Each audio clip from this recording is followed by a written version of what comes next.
Yo, what's up? It's your boy Hip Hop Gamer, the one and only. I'm chilling with my man Ross. Ross could tell you who he is and what he do better than I can. Because what he just showed me and what we about to talk about, son, is going to be emotionally life racing changing for you, all right? You have to keep it gangster. So Ross, take it away, son. What's up?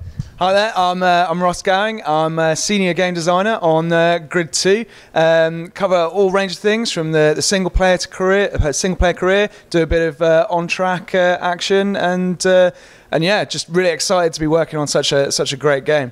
Yo, the game is beyond great. So let me tell you, I'm gonna give you the story real quick. I've been a fan since 2007. And stuff like that, and when the game came out, and I always was like the first one to tell you guys that this game is in the league of the Gran Turismos and the Forzas in the world. Seeing Grid 2 today, getting a full like hour of a demonstration, I am blessed to have been in your presence, man, to see what you guys got. So first things first, you guys added ESPN to the roster. Like, first of all, when I saw that, it just made it so much more authentic, and it made it like more of a real sport. You know what I'm saying? So what was the what was the thought behind like putting ESPN with this game, and what does this mean for the future of Grid titles and the overall franchise? Because once you do something like this, it can't go away now. Like, you know what I'm saying? Like, fans gonna want to keep this. So what does this mean for you guys?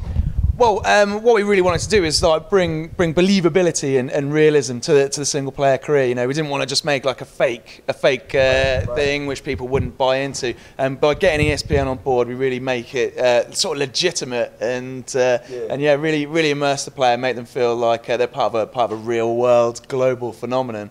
And yeah, I mean, I'm glad you're impressed by it. And yeah, we just need to keep raising our standards higher and higher everything we do on this game. So yeah, it blew me away when I seen it. So, and it made me think, like, you know, how can it be expanded? You know what I'm saying? Expanded upon, but within the game. So I know, like with ESPN, people are used to seeing, you know, basketball and football. They're not really used to seeing what Grid is doing with it. So my thing is, upon release, because I know you're still working on things now, what could you tell the fans that you want them to expect from ESPN integration? Like, will your character, when you're playing through single player, will we constantly see different ESPN updates? Will we see like an ESPN ticker at the bottom when you're racing a game, in terms of like sports that's going on elsewhere? Like, you know what I'm saying? Like, how fully integrated is it? Is it ESPN globally, or is it just specifically covering what the racing genre is with this game? Well, we've got about 4 or 5 videos of ESPN, and so throughout as the player kind of grows in the game and the World Series of Racing gets bigger and bigger, then the ESPN guys pop up and explain what's going on with it, how it's growing, how Patrick Callahan, our kind of our driving force behind it, is making things grow and grow and grow, and how the player is really the superstar at the center of that, and that's what the ESPN guys pop up and talk about. Cool. That's what I'm talking about. So now the next thing I want to talk about is the actual gameplay. This is the part where I gotta pass the belt off, all right? So Ross, it'll be my honor and your first time, son, holding the belt. You get to touch it, so there you go right there, son. I gotta take the glasses off right now, okay? Because it's about to get serious. Now, I had hands-on time, right? I played 3 different games, all 3 different experiences, all 3 different feels within the actual cars. So I was talking to Ian earlier, and one thing I noticed is, like, when you look at your competitors, like, you know, the Forzas and the Gran Turismos in the world, there's so many cars and stuff like that. But sometimes having more can mean less when it comes to detail. Now, if you play Gran Turismo and let's say you skid in a game, all the skids sound the same, when it shouldn't, because it's a different car with different sounding engine, different sounding this. So certain things shouldn't always sound the same, but it does. In your game, you don't get that problem. So what type of attention to detail and what did it take to make every car, every sound, every feel, every damage stand out the way you guys made it? It's better than, from what I saw in that retrospect, that right there was better than what I've seen in Gran Turismo. So please, like, let me know what's up. Well, I mean, we handpick the cars that we really want to work with. You know, you're right. It's not about hundreds and hundreds and hundreds of them. It's all about what we feel are the best ones, the ones we want to work with. And then we have a team dedicated to making sure that they handle exactly like they do in real life. And those guys work with pro racing drivers who come in, tell them what they can change, what they can make better. And then with the sounds, again, we have a dedicated audio team who will go out and record the sounds of all these supercars, get ride-alongs. You know, they're standing there with their microphones near the exhausts, making sure that we've got everything sounding perfect. Every gear change is, you know, individually recorded. Damn, gear changes? Yeah, we're not just scaling like one sample and trying to make it more high pitched, low high pitched. They're going through in detail. It's you know, I'm glad you love it. You know, I'm glad that all of the work the team's doing is really paying off, and you're noticing that stuff. So yo, you just exposed something that I didn't even think about that certain developers probably do. Excuse me, but it's like what they do is they'll take one thing and try to make so much out of one thing instead of actually taking this, then taking that. And you know, it's harder work when you take time to do each and every individual, you know, piece and part to make it authentic. That's crazy, because I didn't even realize that, but that's why that is, because a lot of developers take the easy way out. Like, word, that's crazy. I didn't even realize that. Okay, so now the next thing I want to say is this. During my playthrough, there's something that I hope you guys, or at least try to add to the game. But I think 3D for a game like this would be amazing. I'm gonna tell you why. The best 3D game that I've played racing wise is MotorStorm Apocalypse. The reason why is because the way things break apart and all this other stuff is crazy. You guys got that same effect in terms of when you run into a wall and the sparks on the side, and it'll be insane in 3D. Have this been something that you guys talked about or thought about, or will we even see it? Yeah, it's definitely something that we're thinking about, and as a studio before, we've done a bit of 3D stuff in our previous titles, sort of mainly for the PC crowd, and yeah, I mean, our tech guys are slaving away, making sure that we could do that justice if that's something we want if we want to bring it out.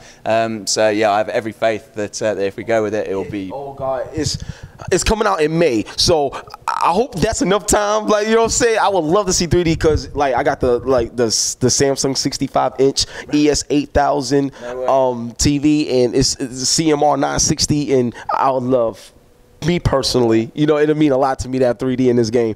So the next thing I want to say is this, and I think this is something that I think a lot of people is going to appreciate. But when it comes to the garages and the way you guys show like the landmarks and stuff like that, have you guys ever thought about adding, I'm not sure if you could do it for this game, but for your future, your franchise, have you guys thought about adding something like a Grand Theft Auto-ish type of way where you could actually walk out of the garage, go to different stores, meet different people, kind of have like that sandbox element to a hardcore racing game?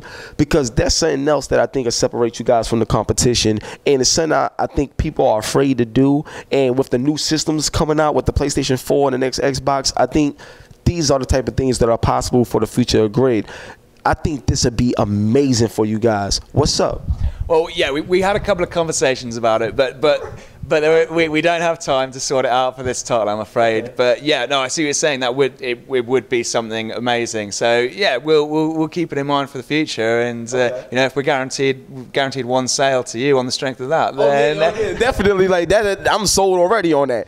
Now, one of the things, especially when it comes to cars, everybody loves being able to customize things. You know what I'm saying? So what are you bringing to the table with Grid like this year in terms of being able to have a customizable experience? Because that's something, especially when it comes to cars, people take cars personally. Like, they take it to heart. So they always want to have something that represents them when they're online and playing games.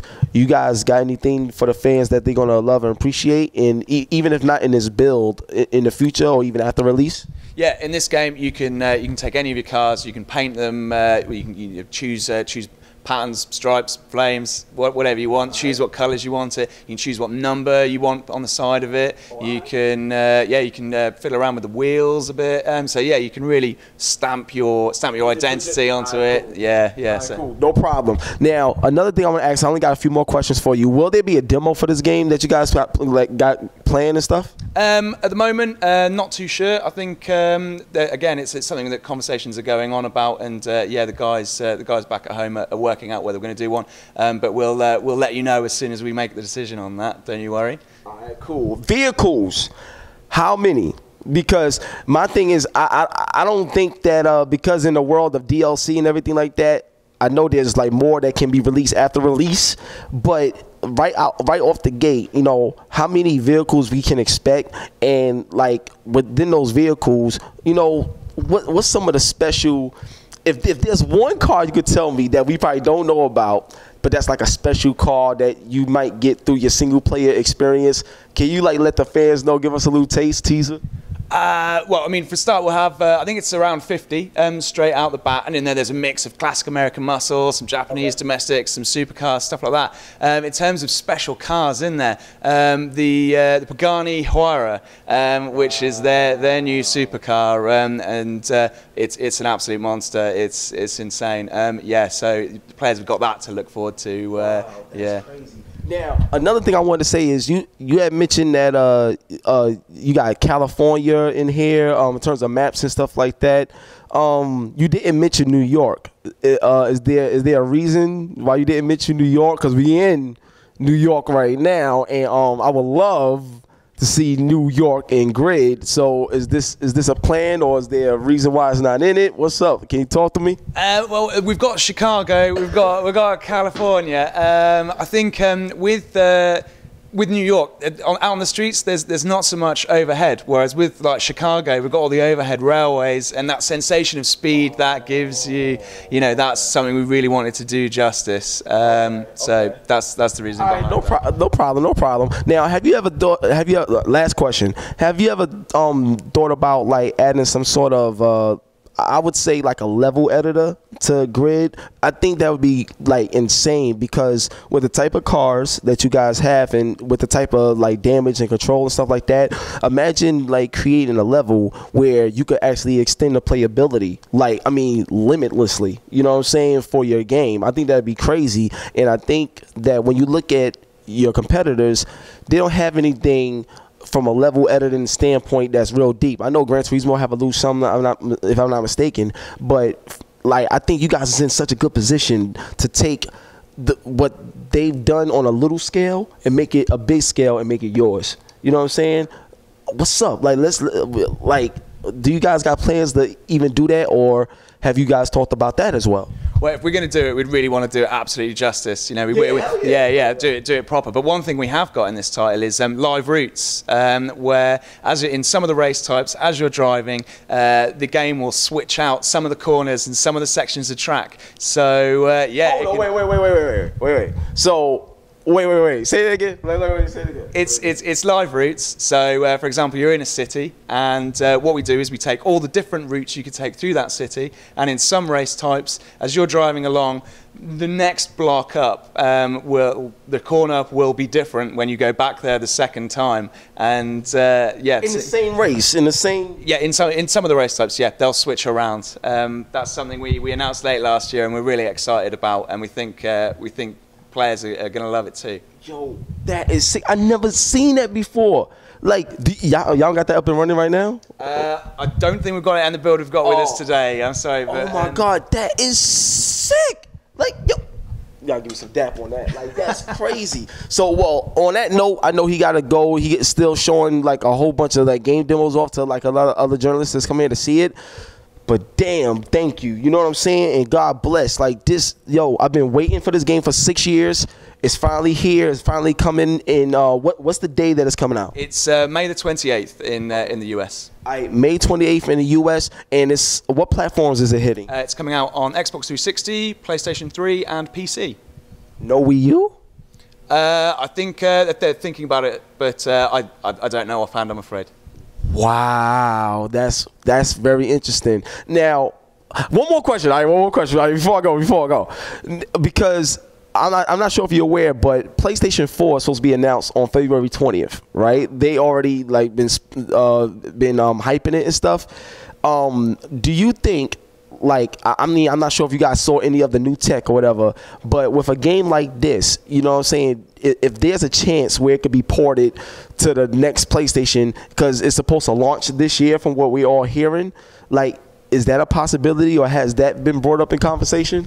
I don't think we'd want to do a straight port. If we're going onto whatever the next generation is, we want to do something that really makes the most of it, really gets the best out the hard way. So yeah, we'd want to do it. We'd want to do a proper job of it. Yeah. All right. So no ports here. It's gonna be done the right way. So hopefully, Grid 3 we'll see on PlayStation 4. I'm so hyped right now, son. All right, cool. One love and God bless you, boy, hip hop gamer. Yo, it's an honor talking to you. Thank you so much.